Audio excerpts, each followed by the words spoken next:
اعوذ باللہ من الشیطان الرجیم، بسم اللہ الرحمن الرحیم۔ الرجال قوامون، مرد حکمران ہیں، علی النساء، عورتوں پر، بما فضل اللہ، کہ فضیلت دی ہے اللہ نے ان کو، بعضہم، ان کے بعض کو، علی بعض، بعض پر، وبما، اور اس وجہ سے کہ وہ انفقوا، وہ خرچ کرتے ہیں، من اموالہم، اپنے مالوں میں سے۔ تو دیکھیں اس آیت میں بھی وہی چیز فرمائی گئی ہے کہ مردوں کو اللہ نے کیا بنایا؟ حکمران بنایا۔ کیوں اللہ نے مردوں کو حکمران بنایا؟ کہ مرد کو اللہ نے مضبوط بنایا، قوت زیادہ دی، طاقت زیادہ دی۔ مرد نمازوں میں بھی عورتوں سے آگے ہیں، اور مرد کو اللہ نے حکمران بنایا، نبوت دی۔ اور کوئی عورت، آپ نے دیکھا کوئی عورت جو ہے اس کو نبوت ملی؟ اسی طرح آپ دیکھیں کہ اتنی بڑی فضیلت ہے کہ مرد جو ہے اذان دیتے ہیں، مرد جو ہے امامت کرواتے ہیں۔ یہ ساری فضیلت کس کو حاصل ہے؟ مرد کو ہے۔ یہ اللہ نے اس کو فضیلت دی ہے، اللہ نے اس کو فضیلت دی ہے۔ اللہ فرماتے ہیں الرجال قوامون علی النساء، مرد حکمران ہیں عورتوں پر، بما فضل اللہ۔ اور آپ کو میں نے کل واقعہ بھی بتایا تھا کہ ایک صحابی تھے، تو وہ کیا ہوا کہ ایک عورت آئی تھی اپنے باپ کے ساتھ نبی صلی اللہ علیہ وسلم کی خدمت میں، اور اس نے کیا کہا تھا؟ اس نے شکایت کی تھی کہ اللہ کے رسول، میرے شوہر نے مجھے مارا ہے، تھپڑ مارا ہے۔ آپ صلی اللہ علیہ وسلم نے فرمایا کہ تمہارے شوہر نے مارا ہے، تو آپ نے انصاف کو مد نظر رکھتے ہوئے اس عورت سے کہا کہ تم بھی اپنے شوہر کو تھپڑ مارو۔ ابھی وہ عورت آپ کے دربار سے نکل کے تھوڑا باہر گئی ہے، اسی وقت وحی نازل ہو گئی اور اللہ کا حکم آ گیا کہ اللہ نے مرد کو حکمران بنایا ہے، عورت مرد کو نہیں مار سکتی۔ تو اب یہ کہ عورت کو مار سکتے ہیں کہ نہیں مار سکتے؟ اس میں سختی سے منع کیا گیا کہ عورت کو نہیں مار سکتے، لیکن کیا ہوا؟ پہلے سختی سے منع تھا کہ عورت کو نہیں مار سکتے، لیکن کیا ہوا کہ بعد میں جب عورتوں کو پتہ چل گیا کہ اب ہمارے اوپر تو یہ حد لگا دی گئی ہے کہ اب مرد ان کو مار نہیں سکتے، تو اور پھر کیا ہوا کہ کچھ صحابی جو تھے وہ نبی صلی اللہ علیہ وسلم کی خدمت میں آئے، اور انہوں نے کہا کہ اللہ کے رسول، جب سے آپ نے یہ حد لگا دی ہے ہمارے اوپر کہ مرد عورت کو نہیں مار سکتا، اب عورتیں سرکشی کرنے لگ گئی ہیں، اپنی مرضی کرتی ہیں۔ تو پھر آپ صلی اللہ علیہ وسلم نے فرمایا تھا کہ نصیحت کے لیے ہلکی سی مار سکتے ہو، اتنی مار جیسے مسواک ہوتی ہے، اتنی لگتی ہے نہیں نا، اتنی زیادہ لگتی۔ آپ نے فرمایا کہ ایسی چیز سے نہ مارو عورت کو، نصیحت کے لیے تھوڑی سی ہلکی سی مار سکتے ہو، لیکن اتنی ہلکی کہ نہ اس کے جسم پہ نشان پڑے، اور جیسے میں نے آپ کو بتایا کہ جیسے مسواک ہوتی ہے چھوٹی، ایسی چھوٹی، ہاں، تو نہ اس کے منہ پہ مارو اور نہ نشان پڑے۔ تو یہ ہے کہ اس صورت میں، کیونکہ اللہ نے مرد کو کیا بنایا؟ حکمران بنایا۔ کیوں حکمران بنایا؟ کہ وہ اللہ نے اس کو کفالت کی ذمہ داری دی ہے۔ آپ دیکھیں ہمارے مرد کما کے لاتے ہیں، عورتیں گھر کے اندر ہوتی ہیں، ان کے اوپر بھاری ذمہ داری ہے۔ اور یہاں پہ بھی اللہ تعالیٰ نے فرمایا وَبِمَا أَنفَقُوا مِنْ أَمْوَالِهِمْ، کیونکہ وہ اپنے مال خرچ کرتے ہیں، وہ خون پسینے کی کمائی سے محنت مزدوری کر کے وہ کما کے لاتے ہیں اور وہ خرچ کرتے ہیں، ٹھیک ہے نا۔ پھر اللہ تعالیٰ نے فرمایا کہ اس لیے اللہ تعالیٰ نے مرد کو سربراہ کا رول دیا ہے۔ پھر آگے دیکھیں کہ جیسے نماز ہوتی ہے وہ مرد پڑھاتے ہیں، نکاح کی جو ہوتا ہے وہ مرد، یعنی سارا کچھ ہوتا ہے، اس لیے اللہ تعالیٰ نے مرد کو فضیلت دی ہے۔ اللہ فرماتے ہیں فالصالحات، اور عورت کو اللہ نے کیا بنایا؟ محافظ۔ اس آیت میں دیکھیں مرد کے اوپر بھی اللہ نے اگر ذمہ داری ڈالی ہے تو عورت کو اللہ نے کیا بنایا؟ حفاظت کرنے والی۔ کس چیز کی؟ فالصالحات، بس نیکوکار عورتیں، قانتات، وہ تابع داری کرنے والی ہوتی ہیں، حافظات، اور کیا؟ حفاظت کرنے والی ہوتی ہیں، للغیب، مرد کی پیٹھ پیچھے۔ مرد موجود نہیں ہے، مرد کی پیٹھ پیچھے کیا ہوتی ہیں؟ فالصالحات، نیکوکار عورتوں کی صفات بتائی جا رہی ہے۔ وہ کیسی عورتیں ہوتی ہیں؟ قانتات، اطاعت کرنے والی۔ اب عورتیں جو ہیں وہ کیسی ہونی چاہیے؟ اطاعت کرنے والی، اپنے شوہر کا حکم ماننے والی، اس کا شوہر جو اس کو حکم دے اس کو پورا کرنے والی۔ کیونکہ نبی صلی اللہ علیہ وسلم نے ارشاد فرمایا جو عورت نماز پڑھے، جو عورت رمضان کے روزے رکھے اور اپنی عزت و عصمت کی حفاظت کرے اور اپنے شوہر کی بات مانے، تو جنت کے سارے دروازے اس عورت کے لیے کھول دیے جاتے ہیں، جس دروازے سے چاہے وہ اندر داخل ہو جائے۔ ایسی ہونی چاہیے عورتیں۔ کیسی ہونی چاہیے؟ فالصالحات قانتات، کہ وہ عورتیں ہونی چاہیے اطاعت کرنے والی، اپنے شوہر کا حکم ماننے والی، اور حافظات، حفاظت کرنے والی۔ کس چیز کی حفاظت کرنے والی؟ کس چیز کی؟ اپنے، دیکھو شوہر جو ہوتا ہے نا، اس کی ہر چیز سے واقف ہوتی ہے اس کی بیوی، اس کے ظاہری اور اس کے باطنی ہر چیز سے بھی، اس کی جسمانی بھی ہر چیز سے، اس کی خامیوں سے، اس کی خوبیوں سے، وہ کیا کرتا ہے کیا نہیں، اس کو ہر چیز کا، یعنی ماں کو بھی نہیں پتا ہوتا، بیوی کو پتا ہوتا ہے۔ تو یہ اللہ تعالیٰ فرماتے ہیں کہ عورت کیسی ہونی چاہیے؟ اس کے راز کی حفاظت کرنے والی، کیونکہ اللہ تعالیٰ نے قرآن مجید میں کیا ارشاد فرمایا؟ مرد عورت کا لباس، عورت مرد کا لباس، یعنی ایسی حفاظت کو، جیسے لباس پہنتے ہیں تو کیا ہوتا ہے؟ ہمارا جسم چھپ جاتا ہے نا، ایسے ہی مرد عورت کی اور عورت مرد کے رازوں کی حفاظت کرے اپنی کوئی، اور اسی لیے عورت کو کہا جاتا ہے کہ کوئی عورت جو ہے اپنے شوہر کی کوئی بھی بات ہے اس کو کسی اور عورت کے سامنے ظاہر نہ کرے، اگر مرد کے اندر کوئی کمی ہے، خامی ہے، تو اس کو بھی ظاہر نہ کرے، ٹھیک ہے؟ یہاں پہ حفاظت کرنے والی لی لگائی بھی اس کے پیچھے، وہ اور حفاظت کرنے میں کیا آتا ہے؟ اپنی بھی حفاظت کرے، اپنے گھر کی حفاظت کرے، اپنی عزت و عصمت کی، جیسے ابھی میں نے حدیث صاحب کو بتائی، اس کی حفاظت کرے، اور اپنے بچوں کی حفاظت کرے، اور مرد کے مال کی حفاظت کرے۔ اب مرد کو پتہ ہے مرد اتنی مشکل سے کما کے لاتا ہے، اب وہ سارا کچھ لا کے عورت کو دے دیتا ہے، اب عورت اپنا ہاتھ کھلا نہ چھوڑ دے۔ اور نبی صلی اللہ علیہ وسلم کی کیا حدیث ہے جس میں آپ سے ارشاد فرمایا کہ اپنے ہاتھ کو نہ کھلا چھوڑ دو نہ بند کر دو، کیسے رہو؟ معتدل رہو، درمیانے رہو، اس طریقے سے مال خرچ کرے۔ تو یہ ساری چیزیں حفاظت کے اندر آتی ہیں کہ اپنی حفاظت کرنا، اپنے بستر پر، یعنی اس کے شوہر کا حق ہے نا، کسی اور کو نہ آنے دینا، اپنی عزت و عصمت کی حفاظت کرنا، اس کے مال کی حفاظت کرنا، اس کے بچوں کی حفاظت کرنا۔ تو جو اس طرح کرے گی، کیا آتا ہے حدیث میں؟ سارے دروازے اس عورت کے لیے جنت کے کھول دیے جاتے ہیں، وہ جس دروازے سے چاہے داخل ہو جائے۔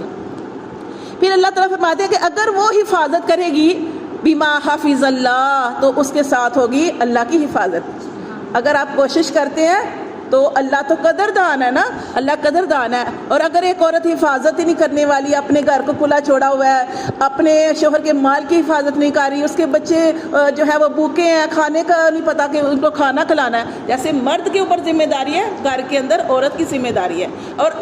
اور آپ نے دیکھا ہوگا کہ ماشاءاللہ ساری عورتیں، تقریباً بہت کم عورتیں ہوتی ہوں گی جو ذمہ داری سے کام نہ کرتی ہوں، ورنہ زیادہ تر عورتیں جو ہوتی ہیں وہ اپنے گھر کو کیسے سنبھالتی ہیں، بچوں کو سنبھالتی ہیں، گھر کو سنبھالتی ہیں، سارا کچھ کرتی ہیں۔ اسی لیے نبی صلی اللہ علیہ وسلم کی ایک حدیث ہے نا جس میں آپ صلی اللہ علیہ وسلم کے پاس ایک آدمی یا ایک صحابی آئے تھے، انہوں نے کہا تھا کہ اللہ کے رسول، مجھ پر سب سے زیادہ حق کس کا ہے؟ تو آپ نے کیا فرمایا؟ آپ نے فرمایا تیری ماں کا۔ پھر دوسری دفعہ پوچھا، تیسری دفعہ پوچھا، آپ نے وہی جواب دیا، 3 مرتبہ وہی جواب دیا، تیری ماں کا۔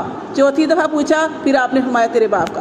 اب یہ نہیں کہ باپ، دیکھیں باپ جنت کا دروازہ ہے، جب تک دروازہ نہیں کھلے گا کوئی اندر جنت میں نہیں جا سکتا۔ اگر ماں کے قدموں کے تلے جنت ہے، باپ جنت کا دروازہ ہے۔ اب دونوں کے حقوق ہیں، لیکن عورت کی اس لیے زیادہ ہیں، عورت کی حق جو مرد کے اوپر ہے یا اولاد کے اوپر اس لیے زیادہ ہے کہ عورت بہت زیادہ محنت کرتی ہے۔ اور ہم نے پڑھا تھا نا کیوں حق زیادہ ہے کہ اپنے یہ حمل ہوتا ہے اس کو پیٹ میں رکھتی ہے، پھر مشکل سے اس کو بچے کو پیدا کرتی ہے، پھر دودھ پلاتی ہے، پھر ساری چیزوں کا خیال رکھتی ہے، ذمہ داری، پرورش سب کچھ عورت کے اوپر ہے۔ اسی لیے کہا جاتا ہے کہ عورت چاہتی ہے کہ اگر اس کے بچے جو ہیں وہ دین کی طرف آئیں تو انہیں کیا کرنا چاہیے؟ کھانا بھی جب پکانا ہے تو اللہ کا ذکر کرتے ہوئے پکانا چاہیے، کیونکہ مرد تو گھر کے باہر ہے، ساری ذمہ داری عورت کے اوپر ہے۔ وہی تھے نا کون سے بزرگ تھے کہ ان کی والدہ کیا کرتی تھی؟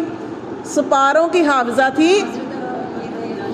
ہاں جی، شیخ عبد القادر جیلانی رحمۃ اللہ علیہ، ان کی والدہ 15 سپاروں کی حافظہ تھی، اور 15 سپارے کوئی بھی گھر کا کام کر رہی ہیں تو چکی چلا رہی ہیں، آٹا، آج کل تو اتنی سہولتیں ہیں، کپڑے دھونے والی مشینیں ہیں، برتن دھونے والی مشینیں آ گئی ہیں، ٹچ مشینیں، کپڑے دھونے والی، اتنی سہولتیں ہیں، اور آٹا ہمیں پسا پسایا مل جاتا ہے۔ پہلے چکی پیستی تھی تو سپارے، جتنے سپارے آتے تھے گھر کے کام کرتے کرتے پڑھتے جانا۔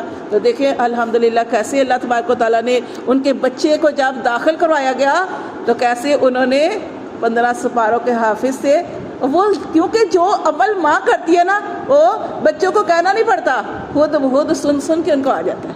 تو اس طرح یہ کیا اپنے گھر کا جب کھانا بنانا ہے تو کیا کرنا ہے کہ ذکر کرتے ہوئے کھانا بنانا چاہیے، کیونکہ آج کل حالات بہت خراب ہیں تو ہمیں زیادہ محنت کرنی ہے۔ آپ چاہتے ہیں کہ آپ کے بچے جو ہیں وہ سیدھے رستے پہ آئیں تو خود آپ نے ایک نمونہ بن کے دکھانا ہے. جیسے نبی صلی اللہ علیہ وسلم کی زندگی ہمارے لیے نمونہ ہے نا, انہوں نے کیسے عمل کے ساتھ سارا کچھ کیا, تو اسی لیے ماؤں کو بھی ایسے جو ہے وہ نمونہ بننا چاہیے. لیکن مجھے بڑے افسوس سے کہنا پڑا کہ آج کل یقین کریں, وہ کہتے ہیں نا کہ جب حضرت عمر فاروق رضی اللہ تعالیٰ عنہ تھے تو انہوں نے ایک جو آدمی آتا تھا صدا لگاتا تھا. کیا صدا لگاتا تھا؟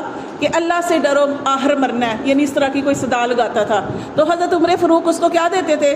اس کو پیسے دیتے تھے, کیونکہ فقیر تھا, سائل کرنے والا تھا, سوال کرنے والا تھا.